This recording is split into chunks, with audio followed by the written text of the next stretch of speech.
ये वर्णन करते हैं कि एकादशी व्रत को हरितोष व्रत कहते हैं। भगवान की प्रसन्नता के लिए, हरिजू की प्रसन्नता के लिए एकादशी व्रत रहा जाता है। प्रायः समस्त वैष्णवजन रहते हैं। जो रसिक जन प्रियाजू के चरणों के अनन्य हैं, उनका एक ही व्रत है, श्यामा श्याम की 8 पहर उपासना करते हुए अपनी मन वृत्ति को श्यामा श्याम में समर्पित करना। यहाँ ज्ञान ध्यान व्रत कर्म जीते सब काहू में नहीं मोहि प्रतीति, रसिक अनन्य निशान बजायो एक श्याम श्यामा पद प्रीति। पर जो एकादशी व्रत रहते हैं परम धन्य है, वो हरितोष व्रत है। अब एकादशी व्रत का नियम क्या है और कैसे एकादशी व्रत का फल मिलता है, कई बार चर्चा हुई। बहुत सुंदर तस्मात् शास्त्रम प्रमाणम ते, शास्त्र प्रमाण के अनुसार श्री सनातन मुनि बोल रहे हैं, अथ ते नियमान वच्मि व्रते ह्रस्मिन् दिनत्रये, कास्यम मानुषम मसूरान्नम चणकान को द्रवास तथा शाकम मधुपरान्नम च पुनर्भोजन मैथुने, दशम्याम 10 वस्तूनि वर्जयेत वैष्णवः सदा। जिसे एकादशी रहनी हो और एकादशी का फल प्राप्त करना हो, उसको ये नियम पालन करना चाहिए। अथ ते नियमान वच्मि व्रते ह्रस्मिन् दिनत्रये, उसको 3 दिन, एक तो दशमी और एक द्वादशी और फिर बीच में एकादशी, उसको 3 दिन संयम में रहना होता है, तब बीच की एकादशी का उसे फल प्राप्त होता है। पूरी रात जगकर कीर्तन करना, और दिन में तो सोना ही निषेध है। द्वित क्रीड़ाम च निद्राम च तांबूलम, पान खाना निषेध है एकादशी को, बिल्कुल नहीं, जो व्रत रह रहे हैं। दंत धावनम, वृक्ष से तोड़कर जो दतून की जाती है एकादशी के दिन नहीं। परापवादम, दूसरे की निंदा करना, चर्चा करना नहीं, अर्थात अधिकतर मौन व्रत धारण करे एकादशी के दिन। पैशून्यम, चुगली करना। स्तेयम, कोई चोरी करना। हिंसाम, वाणी से, शरीर से, मन से किसी को दुख पहुंचाना। रतिम, अर्थात भोग करना, मैथुन करना। कोपम, किसी के ऊपर गुस्सा करना। अनत वाक्यम, झूठ बोलना। एकादश्याम विवर्जयेत, एकादशी के दिन ये नहीं करना चाहिए।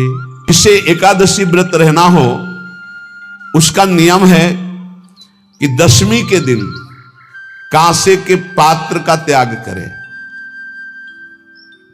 वैष्णव सिद्धांत है कि कभी जिसमें मांस बना उस रसोई का भोजन न ग्रहण करे। मसूर की दाल, चना की दाल, कोदों और कोई भी शाक, शहद, दूसरों का अन्न, दोबारा भोजन और मैथुन, ये दशमी के दिन त्याग दे। एक बार दशमी के दिन भोजन करे 24 घंटे में, क्योंकि एकादशी रहना है। कांसे का पात्र, जिस रसोई में मांस बना उसके भोजन का त्याग। मसूर की दाल, चना, कोदो, शाक, मधु अर्थात शहद और दूसरे के द्वारा दिया हुआ भोजन और दोबारा भोजन और मैथुन क्रिया, इनका दशमी के दिन कभी भी प्रयोग ना करें। इन 10 वस्तुओं से वैष्णव दूर रहे दशमी के दिन। फिर एकादशी के व्रत में एकादशी को एक बार कुछ फलाहार शुद्ध, अगर आपके पास कोई व्यवस्था नहीं तो थोड़ा दूध है, जल है, ऐसे आप लेकर, या थोड़ा सा फल ले लिया, थोड़ा सा फल लेकर के प्राण पोषण, एक दिन में मर नहीं जाओगे। कितने तो निर्जला एकादशी रहते हैं, हर एकादशी निर्जला। पूज्य श्री मथुरा दास जी निर्जला ही रहते थे हर एकादशी।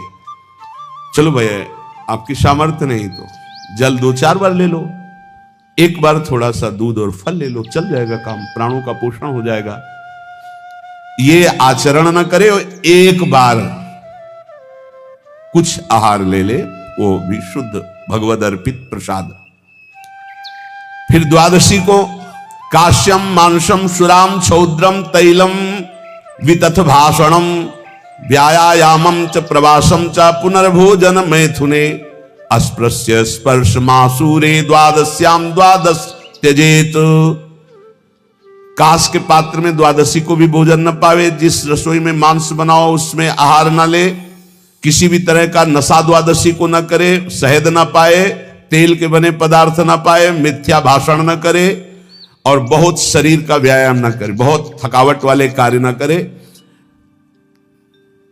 दोबारा भोजन न करे, एक बार द्वादशी को भी भोजन पवित्र, मैथुन न करे, जिसका स्पर्श नहीं किया जाता है ऐसे पदार्थों का स्पर्श न करे और मसूर की दाल न खाए।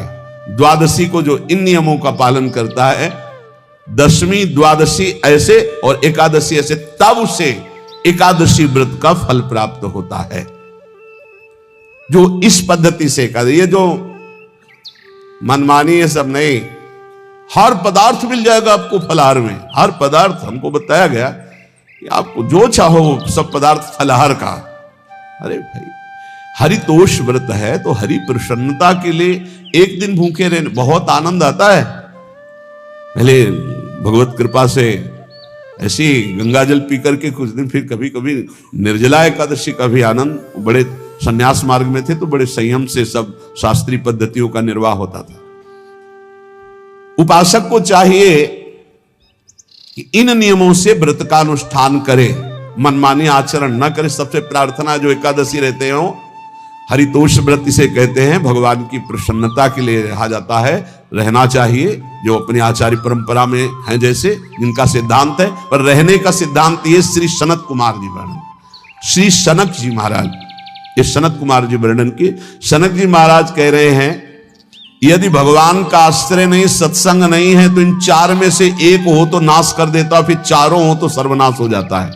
यौवनम धन संपत्ति प्रभुत्व विवेकता एकैपमप्यनर्थाय किमु यत्र चतुष्टयम। यदि सत्संग नहीं है, यदि भगवद आश्रय नहीं है, खूब धन हो, जवान अवस्था हो और बढ़िया पद मिला हो, प्रभुत्व चलता हो और अज्ञान हो, फिर क्या कह रहा है?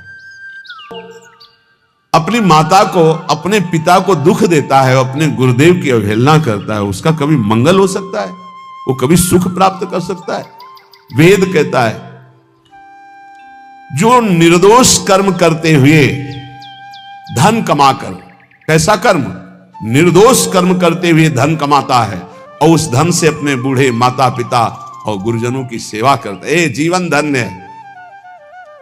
धिक्कार है उस पुत्र को, धिक्कार उस जवानी को, धिक्कार है उस धन को, धिक्कार उस बुद्धि को, जिसको ये सब प्राप्त होने पर भी अपने बूढ़े माता पिता को दर दर के भटकने के लिए विवश कर देते हैं, जो अपने बूढ़े माता पिता को कष्ट देते हैं। जहां वेद कह रहा है मातृ देवो भव, पितृ देवो भव, आचार्य देवो भव, अतिथि देवो भव, चार बातें कही। अतिथि देवो भव, अगर बिना परिचय के कोई आ गया, कह रहा भूखा हूं, भोजन पवा दो, भगवान पधारे हैं, हम कह रहे मत अंदर आने दो, गेट के बाहर पवा दो, तुम्हारा संशय, पर उसे भूखा मत जाने दो। अतिथि देवो भव, जो निर्दोष कर्म करके अर्थ कमाकर अपने माता पिता गुरुजनों की सेवा करता है, उसी का जीवन धन है। पशुवत आचरण, मनुष्य शरीर प्राप्त करके राक्षस आचरण, राक्षसों की यही पहचान होती है। मां नहीं मातु पिता नहीं देवा, साधुन ते करवा वही सेवा। तुम्हारे जो पुण्य है ना, सब भस्म हो जाएंगे, आप खिलवाड़ मत समझो। वो विरक्त है, भले तुम्हें नौजवान दिखाई दे रहा है, वो शरणागत है, जो आचार्य ने मंत्र दिया वही गुरु परंपरा से चला रहा, वही मंत्र उसमें, आप उसको बोल रहे हमारे लिए कुर्सी डालो। वेद कहता है मातृदेवो भव, माता साक्षात हमारी भगवान है। देव हरि को कहते हैं, केशव देव जिसे कहा, हरि को कहते हैं, गोविंद देव, मातृ देव, माता भगवान है। ए धिक्कार है उन पुत्रों को जो अपने माता के द्वारा पोषित किए हुए शरीर से हाथ उठाते हैं अपने माता पिता के ऊपर। नरक में तुम्हारी जो दुर्दशा होगी भोगोगे। एक हमको दिखाया गया दृश्य कि अपनी माता की कोख में लात मारता है, थप्पड़ मारता है, पिता बैठा है उसको लात मारता है, थप्पड़ मारता है, बाल घसीट कर गेट तक माता को ले जाता है। अब इनकी जो दुर्दशा होगी ये बोल नहीं पाएंगे, बता नहीं पाएंगे। ऐसी जगह मारा जाता है कि बस तलकते रहो, कुछ कह नहीं सकते, घोर नरकों की प्राप्ति होती। वेद कहता, तैत्तिरीयोपनिषद, मात्र देवो भव, ध्यान से सुन लो, सत्संग है, ये माता साक्षात भगवान है। अगर तुमने मारा वाह भर करके इसके आंसू गिरे, जितने आंसुओं की बूंद से भूमि के कण भींजेंगे उतने कल्प तक नरक भोगोगे। ध्यान रखना, तुम्हारा कभी यश कभी कीर्ति